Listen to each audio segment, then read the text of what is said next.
everyone, I'm Julia, a birth doula and hypnobirthing educator. Today I'm going to be talking about fundal massage or fundal assessment, what it is, why it's performed, is it done in nature, some of the pros and cons to help you make an informed decision for your birth. So first things first, what is the fundus? The fundus is the top of the uterus, kind of like right about here, if you can see that. And after you deliver your baby, it should shrink back to its pre-pregnancy size. A fundal assessment is when your care provider gently presses on your uterus to feel its firmness, feel its position, and to see if it is shrinking back down to its pre-pregnancy size. Now, a fundal massage is when your uterus is rubbed a bit more vigorously to stimulate contractions and to slow down bleeding, especially if your uterus is feeling soft or, the medical terminology, boggy. So to differentiate the two, assessment is a gentle check, massage is a firm stimulation. Now, both of these sound very straightforward, and most of the time they are, but it can be a very intense experience, especially right after you delivered your baby. So when and why are these assessments or massages performed? They are typically performed in the immediate postpartum period directly after you deliver your placenta. The main purpose of these assessments is to address something called postpartum hemorrhage, which is excessive bleeding after delivery because your uterus is not contracting effectively. So after birth, the uterus needs to clamp down and close off the blood vessels to where the placenta was attached to your uterine wall. If the uterus is soft or boggy and not contracting, excessive bleeding can occur. In physiological birth, where the body is left undisturbed and nature can take its natural flow and rhythm,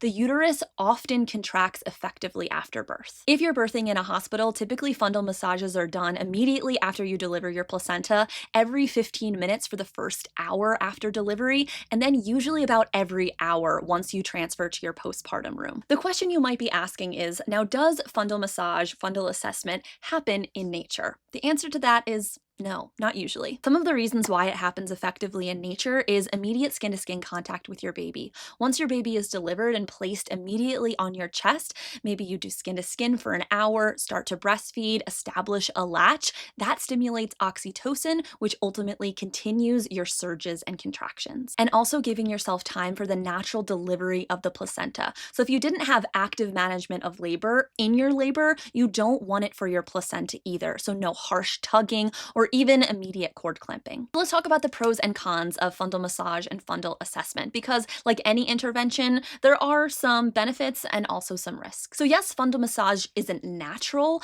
but assessment can help address if your uterus is boggy and you might need an intervention if you have excess bleeding. It helps prevent excess bleeding, especially in the first hour after delivery. It allows your care providers to quickly assess whether the uterus is contracting well, and it can save lives in the case of a postpartum hemorrhage.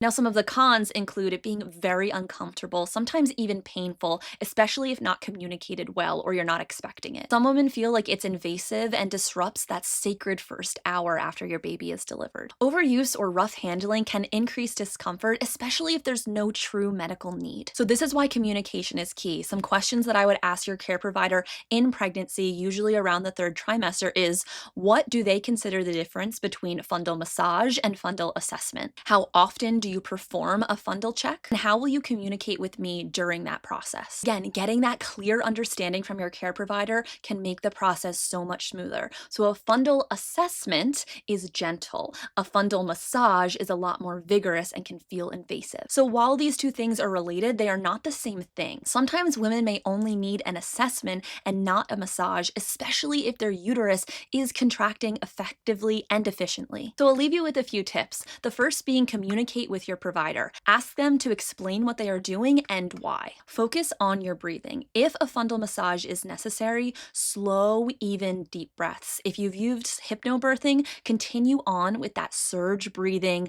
and have them go very, very slow. And again, request skin-to-skin and breastfeeding right away. This can naturally support uterine contractions and limit the need for unnecessary interventions. Remember that your body is amazing, and most of the times it knows exactly what to do. Thank you so much for watching. I hope this video gave you a better understanding of fundal massage versus fundal assessment and how you can better navigate this part of the postpartum experience. Bye.